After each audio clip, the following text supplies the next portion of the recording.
हाँ जी बच्चों, तो अब हम स्टार्ट करते हैं अपनी एक्सरसाइज 13.4। अब 13.4 में स्फीयर आपके सामने है, उसका रेडियस आपको दिया हुआ है और क्या फाइंड आउट करना है, सरफेस एरिया। सरफेस एरिया का मतलब क्या है बच्चों, टोटल सरफेस एरिया हमें फाइंड आउट करना है। तो रेडियस है अपने पास 10.5 और टोटल सरफेस एरिया का फॉर्मूला हमने याद किया था 4πr²। तो रेडियस 10.5 सेंटीमीटर दिया हुआ है और surface area of sphere 4πr²। 4 multiply 22/7। अगर आपको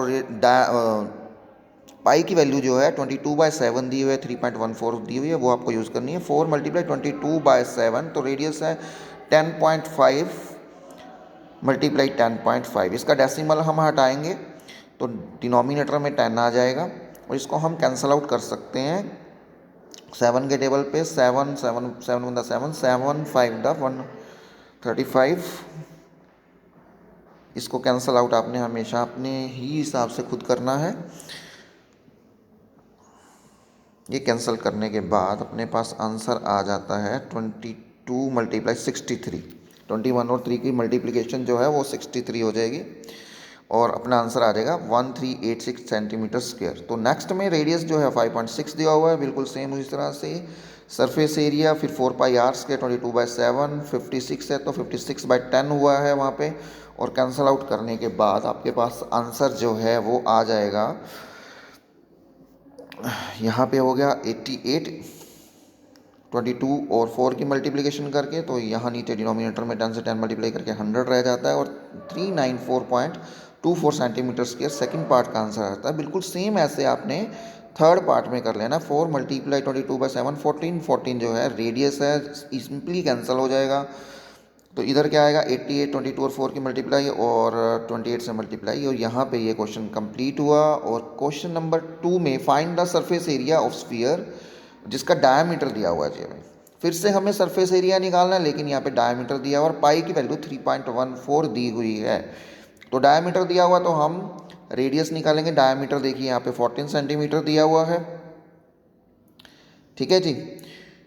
उसके बाद रेडियस निकाला, रेडियस 14/2 आके वो 7 हो जाएगा डायमीटर को 2 से डिवाइड करके।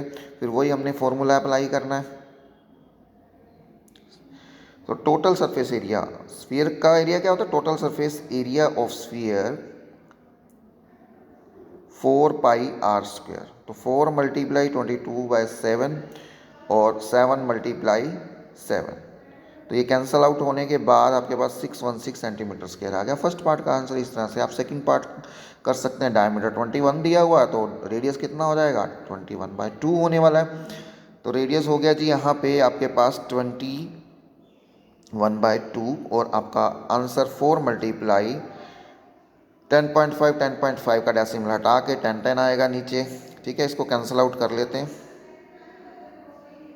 15 और कैंसिल हो जाएगा 5 के टेबल में, ठीक है, और 2 के टेबल में, और उसके बाद ये 5 के टेबल में कैंसिल होता है। देखो 2 5 द 5 2 द 10 5 1 द 521 आया और 4 नीचे वाले से कैंसिल हो गया। तो यहाँ पे 63 को 22 से मल्टीप्लाई करके 1386 आ जाएगा।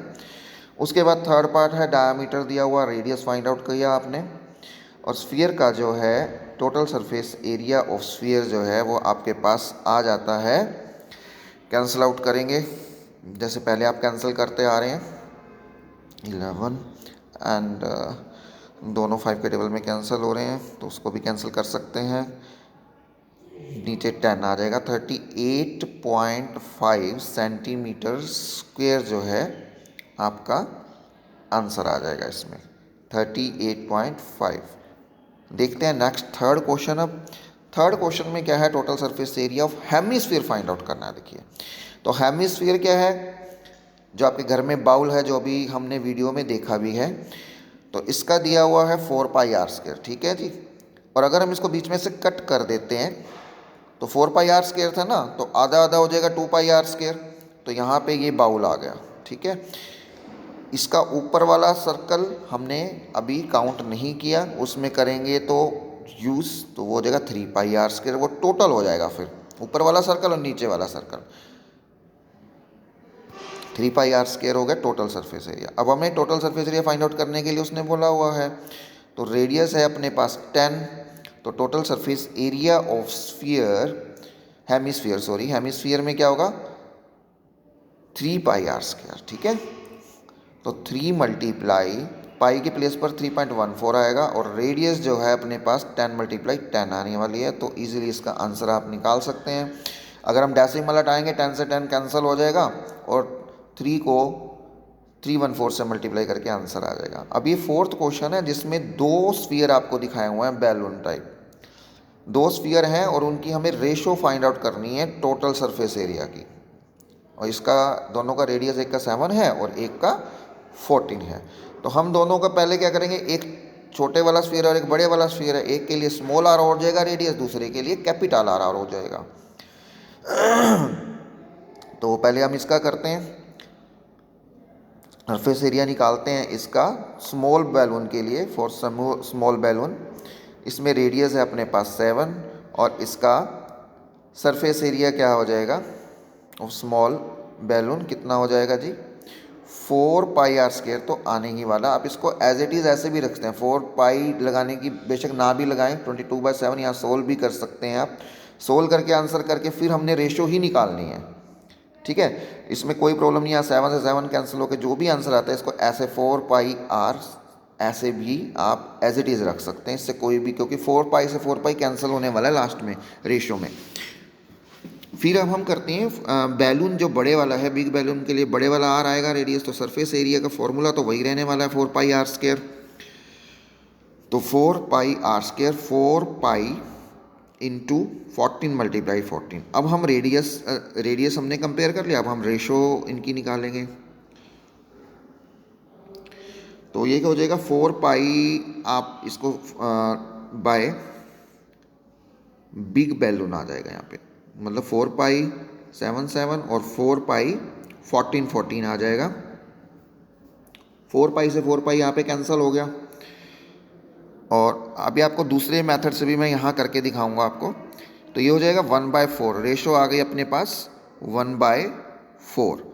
और अगर आप देखो दूसरे में क्या रहेगा, आपको दूसरे क्वेश्चन में आप कैंसिल आउट करेंगे तो आपके पास जो भी आंसर आता है वो आंसर हमने लिख लिया यहाँ पे, ठीक है जी। और इसी तरह से इसका भी हमने आंसर लिख लिया तो वो भी आ जाएगा 4। ये वाला 7 तो ऊपर ही जाता है, फिर कैंसिल करने के बाद ये इस तरह से भी आप इसको क्वेश्चन को सोल्व कर सकते हो, फिर भी 1/4 ही आने वाला है, ठीक है। बाकी अगर 4 जैसे पहले किया वैसे करोगे तो इजी रहेगा। देखते हैं जी नेक्स्ट क्वेश्चन। इसमें एक ब्रास का हमारे पास हेमिस्फीयर बाउल है, उसमें टिन प्लेटिंग करनी है। टिन प्लेटिंग ना समझ में आए तो पेंट करना है, समझ लीजिए आप इनसाइड में। तो उसका कवर सरफेस एरिया क्या रहने वाला है, ये इसका ये वाला हिस्सा ही हमने करना है, तो वो 2πr² रहेगा। ऊपर नहीं, हमने ऊपर वाले हिस्से को नहीं छेड़ा, ये सिर्फ हमने नीचे वाला जो हिस्सा है उसको करना है, जो मैंने आपको वीडियो में दिखाया है। इसमें डायामीटर कितना है 10.5 है। 10.5 देखो बहुत बार यूज़ होता है, और इसके बाय में 10 आएगा और रेडियस के लिए 2 आएगा, सीधा 21/4 याद रख लो बच्चों। 10.5 10th में भी यूज़ होने वाला है ये। अब क्या होगा, इनर कर्व सरफेस एरिया हम निकालेंगे। इनर कर्व सरफेस एरिया का फॉर्मूला क्या रहेगा, गलती नहीं करनी है यहाँ पे, 3πr² नहीं है, टोटल नहीं है, यहाँ पे हमने कर्व सरफेस एरिया पर करना है बच्चों टिन प्लेटिंग। तो ये वाला हिस्सा तो यूज़ ही नहीं होना हमारा, ठीक है ना, ये तो यूज़ ही नहीं होगा अपने पास। तो हमने तो टिन प्लेटिंग ये यहाँ पे डार्क कर देते हैं इसको, इस हिस्से पर, इस पोर्शन पर हमने टिन प्लेटिंग करनी है। टिन प्लेटिंग वर्ड नहीं समझ में आ रहा तो पेंटिंग मान लीजिए। πr², 2πr² किया, 2πr² में बिल्कुल वही मेथड, 2 मल्टीप्लाई 22/7, आर के प्लेस पर 10.05, इसका डेसिमल हटाएंगे तो ये 20 बन जाएगा यहाँ पर, ठीक है बच्चों। उसके बाद सिर्फ कैंसिल किया है। अब बात आती है कि ये तो आप निकाल लेंगे, अब बात इसमें कोस्ट की है। कोस्ट क्या दी हुई है, कोस्ट ध्यान से देखेंगे, कोस्ट है आपके पास 16 रुपीज़ पर 100 सेंटीमीटर स्क्वायर। तो कोस्ट ऑफ 100 सेंटीमीटर स्क्वायर की कितनी है, 16 रुपीज़ है। अब हम यहाँ पे जहाँ भी आपको 100 सेंटीमीटर दिया हो तो पहले हम 1 की निकालेंगे, 1 सेंटीमीटर स्क्वायर की। तो 1 सेंटीमीटर स्क्वायर की निकालेंगे, cost of tin plating 1 centimetre square equal to 16/100 आएगा। और फिर उसके बाद इसको मल्टीप्लाई करेंगे, तो ये मल्टीप्लाई करने के बाद 100 नीचे, इनको सबको मल्टीप्लाई करेंगे हम। वैसे तो यहाँ पे कैंसिल कर सकते हैं हम, देखिए कैसे, ये हो गया जी 4 और ये 25 के टेबल में हमने कैंसिल कर दिया। 25 6 जब 150 होते हैं ना, 25 का टेबल भी लर्न कर लो बच्चों, ये भी बहुत यूज़ होता है। अब 693 ये भी 4 के टेबल में कैंसिल किया हमने, 4 4 द 16, और ये बाय में 100 रह गया, तो 100 क्या आ जाएगा जी 27 रुपीज़ 72 पैसा जो है वो आपके पास आंसर आ जाएगा आपका।